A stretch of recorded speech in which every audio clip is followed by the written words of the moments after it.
Hi, my name is Deborah Sorgi. I am the president and CEO of AWE Learning. I have worked for the company for the past 7.5 years, and we are located in Chester, Pennsylvania.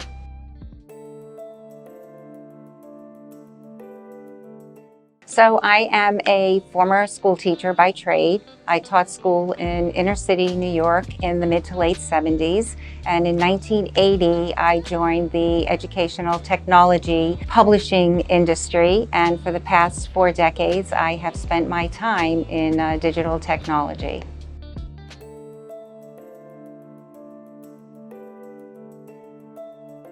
So in the past 7.5 years, the company has grown dramatically. We are very fortunate that we have a great and loyal customer base. Our primary market is public libraries, and we have 47% market share in that space. So over the last several years, we have been able to add new products, both offline products as well as an online product, which we developed during COVID. And we have been able to add different technologies and bring lots of diverse staff into the organization.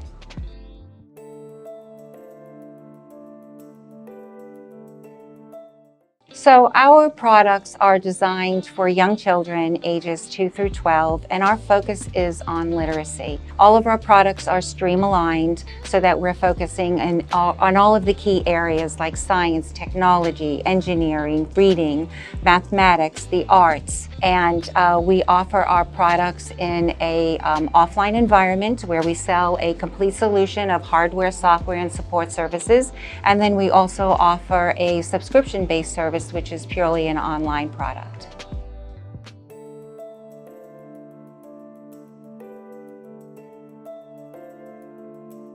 So several years before the pandemic, we actually started thinking about developing an online product, but we were so involved in expanding our offline product that it really was not a priority for us. And then of course the pandemic hit and all of the libraries closed, and our librarians were asking us for resources that they could potentially send home to the parents or allow parents to access from home. So we decided to build Platinum Online, which consists of 175 titles again, across all of the stream areas, again serving ages 2 through 12 in a very protected and safe environment, and also a very fun and engaging environment.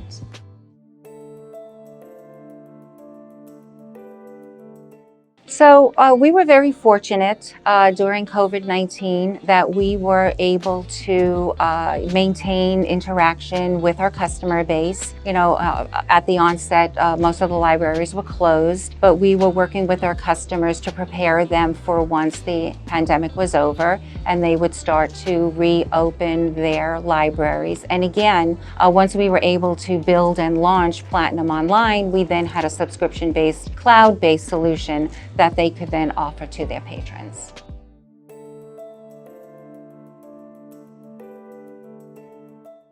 So what it has done is it's allowed our libraries to extend the service that they provide on campus to the home environment. And additionally, it's also opened additional markets for us so that we now market to the consumer market. We also do a lot with homeschoolers. So this was a market that we were just dabbling in pre-COVID. And then once we had the online product, we started to heavily market to the consumers.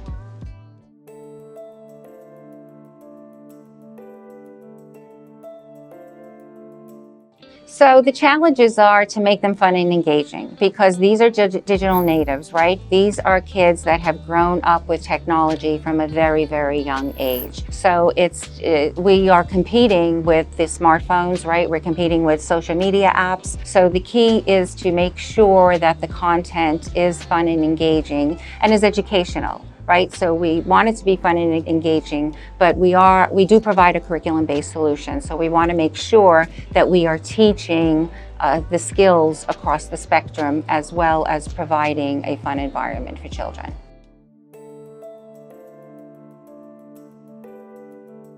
Actually, it's probably harder to build e-learning for youngsters because it has to be fun and engaging than it is for adults. It's kind of a little bit of this, a little bit of that. I mean, adults are not digital natives, right? Adults are digital immigrants. So they have a learning curve when it comes to technology, whereas children, being digital natives, were born and raised with the technology. So again, you know what? It's really a balancing act, and it's making sure that you have the right content and the right solution for the right market.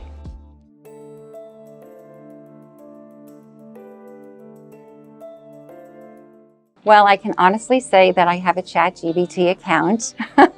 I travel a lot and I love it for travel. I'm getting ready to go to Italy in a couple of months. And I have been abusing Chat GPT, getting itineraries and lots of recommendations. Like anything else, it's a balance. So I do think it's a great tool, but I think it's a tool that has to be monitored for accuracy of information.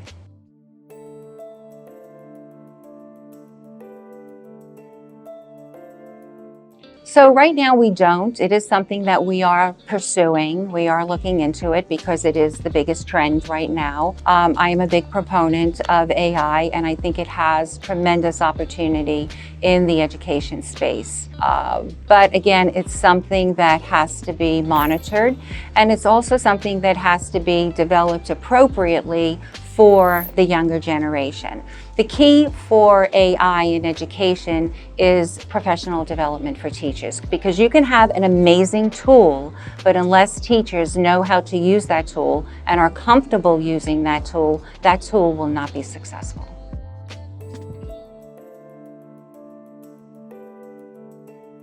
So I have been doing a lot of hiring the last couple of months for software developers, and I can honestly say I have not experienced a shortage in tech talent. There have been an abundance of candidates. The key for me has been trying to find someone that's willing to come to the office 5 days a week. Right now, the challenge is finding developers. They want to work remotely, and this is unfortunately a after effect of COVID. People don't want to come to the office, so that has been my biggest challenge. It's not finding the right candidates; it's finding candidates that will actually drive to work every day.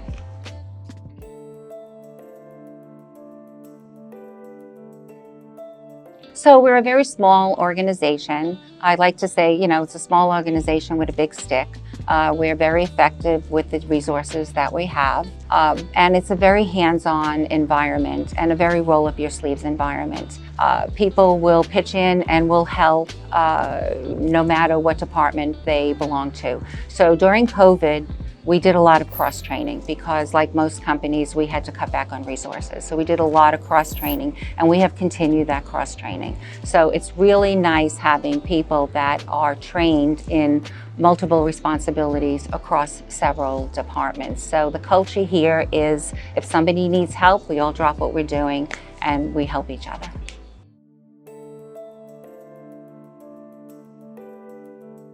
Yeah, Redwerk has really been a great partner.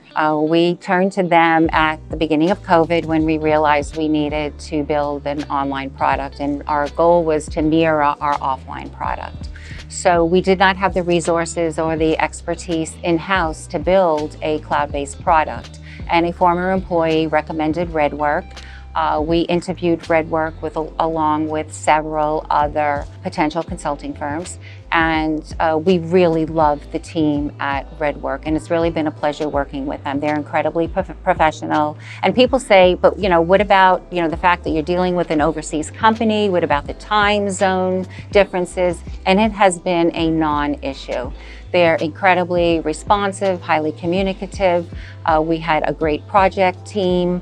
We met on a weekly basis with the project team, and we launched the product last year, and we're still doing business with them. So they have been a great partner and good friends, and our hearts go out to them every day. I'm really glad that we can do our part to continue to support Ukraine by hiring these incredibly talented people.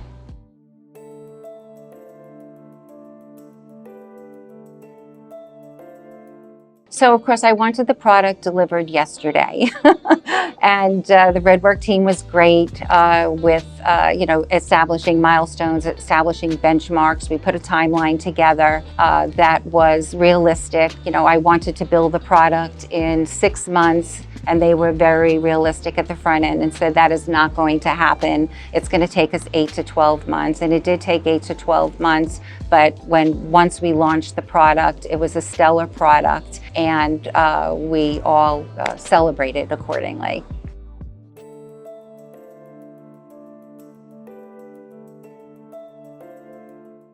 Yeah, so without Redwerk, we would not have been able to build the product because, again, I did not have the resources in-house or the expertise, and I did not have the time to try and recruit an in-house team and have them get ramped up and then start to build a product. So, we needed to start building on day one. So they allowed us to really get that product built and to market in a very timely fashion, and they continue to maintain the product for us. So again, I have not been able to bring that expertise in-house. That is the intent, to do that over the course of the next couple of months, but right now they're continuing to maintain that product for us.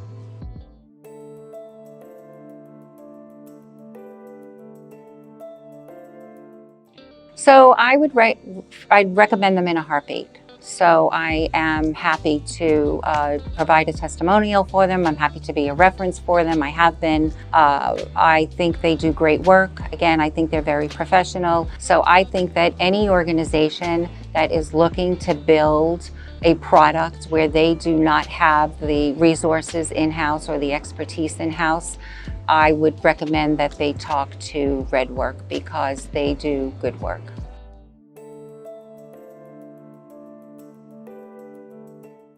I think it is AI. I think it's artificial intelligence because I think there are so many exciting things that can happen in education with helping children learn how to read and do mathematics, with helping children assess children's needs. So again, it scares me. As much as I love it, it scares me because I see what's happening to some social media right now.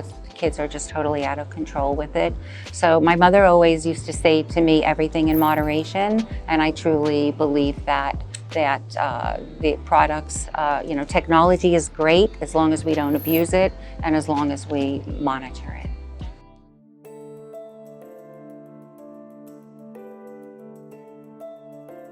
So, well, first of all, I love to work out. So I work out 6 mornings a week at 5 a.m. It's my thing, and it's my way of reducing stress. So that helps me come to work every day with a clear mind, which I think is really important. I try and leave all the baggage behind me when I come to the office so that I can be productive and be a good resource to my team. I love to read. I am a voracious reader. I read 200 books a year. So I'm a purist when it comes to reading. I love hardcover books, so I don't read e-books. I love hardcover books. And I love to travel.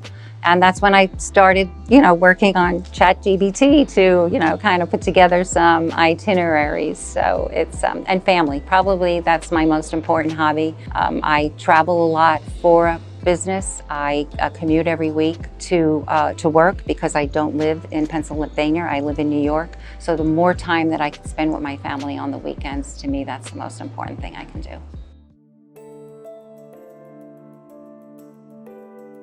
My life motto. Well, I tell this to my staff all the time and to people that I hire and people that I'm coaching, because I have done a lot of leadership coaching during my career. I am a firm believer that when you wake up in the morning and you look at yourself in the mirror and you don't like who you see, it's time to do something else.